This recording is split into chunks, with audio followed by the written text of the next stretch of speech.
ये कोई मामूली डिब्बा नहीं है, ये एक जेल है।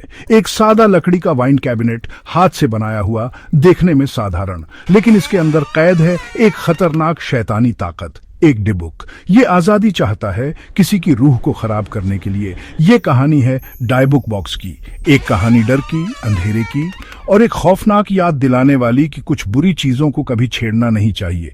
इसके आसपास हवा भारी हो जाती है, फुसफुसाहट आपके दिमाग के खाली कोनों में नाचती है, आपको एक मौजूदगी महसूस होती है, ठंडी और खतरनाक, आपको देख रही है। ये कहानी कमजोर दिल वालों के लिए नहीं है, ये एक चेतावनी है।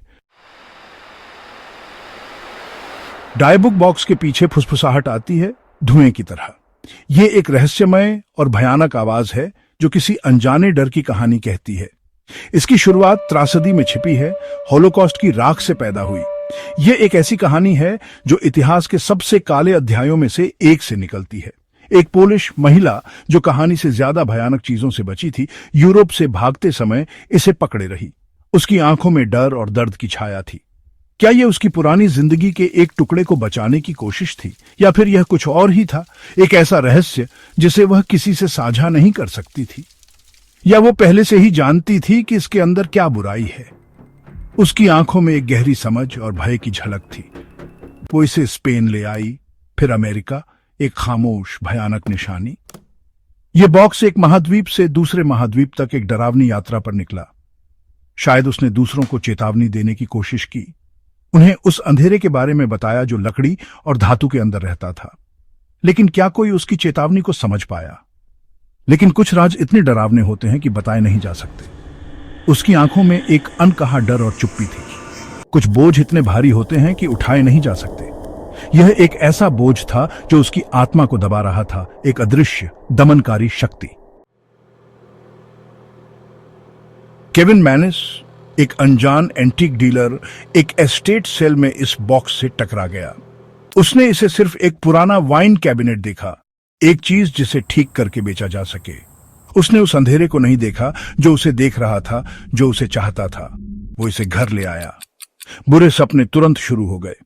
एक बुरी चुड़ैल के डरावने सपने, गुस्से और नफरत से भरे। उसने पहले उन्हें नजरअंदाज करने की कोशिश की, लेकिन परछाइयां लंबी होती गईं, हवा ठंडी होती गई। उसने अपने घर में एक मौजूदगी महसूस की, कुछ भयानक उसकी नजरों से दूर छिपा हुआ। फुसफुसाहट शुरू हुई, पहले धीमी, फिर तेज, जोरदार। वे गुस्से, दुख, बदला लेने की इच्छा की बातें करती थीं। चौथा भाग, आग की तरह फैला श्राप। यह कहानी एक ऐसे श्राप की है जो आग की तरह फैलता है और जिसे रोक पाना लगभग असंभव है। मैनिस ने बॉक्स से छुटकारा पाने की कोशिश की, इसे दे दिया।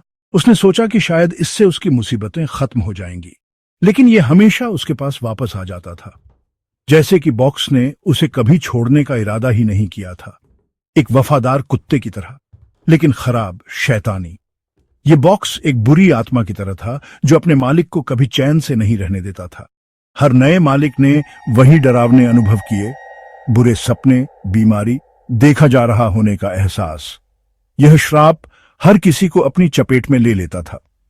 ऐसा लगता था कि बॉक्स सिर्फ एक आत्मा को सताने से संतुष्ट नहीं था, यह और भी अधिक बुराई फैलाना चाहता था। इसे अपने अंधेरे को फैलाना था। यह बॉक्स एक अंधेरे का स्रोत था जो हर जगह अपने प्रभाव को बढ़ा रहा था। एक मालिक जो इस श्राप से छुटकारा पाने के लिए बेताब था, उसने हर संभव कोशिश की। उसने नफरत में अपनी मां को यह बॉक्स गिफ्ट कर दिया। यह एक ऐसा कदम था जिसे वह कभी माफ नहीं कर सका। डर और मजबूरी से भरा एक क्रूर काम। यह एक ऐसा निर्णय था जो उसके दिल को तोड़ गया। मां, कमजोर और बुजुर्ग, कुछ ही दिनों में अस्पताल में भर्ती हो गई। उसकी हालत दिन ब दिन बिगड़ती गई। उसकी तबीयत तेजी से बिगड़ गई। डॉक्टर भी उसकी हालत को समझ नहीं पा रहे थे। श्राप बेरहम था, अपने पीछे बर्बाद हुई जिंदगियों का निशान छोड़ गया। यह एक ऐसी कहानी थी जो कभी खत्म नहीं होती। पांचवां भाग, एक भूतिया विरासत। डायबुक बॉक्स की बदनामी बढ़ती गई। इसके बुरे कामों की कहानियां आग की तरह फैल गईं। लोग इसके बारे में बातें करने लगे और डर की एक लहर फैल गई। हर कोई जानना चाहता था कि इस बॉक्स में ऐसा क्या है जो इसे इतना खतरनाक बनाता है। ये एक आधुनिक डरावनी कहानी बन गई, हमारे दुनिया के नीचे छिपे अंधेरे की एक खौफनाक याद। इसने लोगों के दिलों में एक अजीब सा डर पैदा कर दिया। हर कोई सोचने लगा कि क्या सच में ऐसी चीजें होती हैं जो हमें नुकसान पहुंचा सकती हैं। हॉलीवुड ने बॉक्स की डरावनी कहानी की तरफ रुख किया। फिल्म निर्माताओं ने इस कहानी को बड़े पर्दे पर लाने का फैसला किया ताकि लोग इस भूतिया विरासत को और करीब से देख सकें। दी पोजेशन डाई बुक बॉक्स से प्रेरित एक फिल्म ने दुनिया भर के दर्शकों को डरा दिया, श्राप को सिल्वर स्क्रीन पर जीवंत कर दिया। इस फिल्म ने लोगों के दिलों में और भी ज्यादा डर पैदा कर दिया। आज die book box Las Vegas में मेरे हॉन्टेड म्यूजियम में है, लोगों से दूर बंद।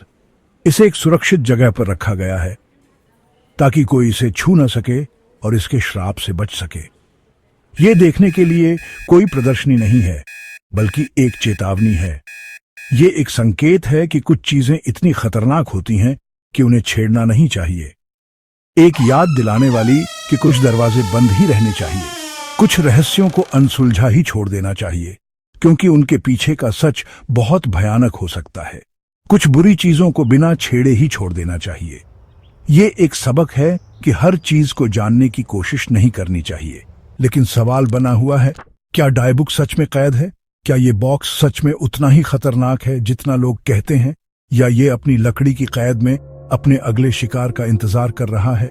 क्या ये बॉक्स फिर से किसी को अपना शिकार बनाएगा? ये सवाल आज भी लोगों के मन में बना हुआ है।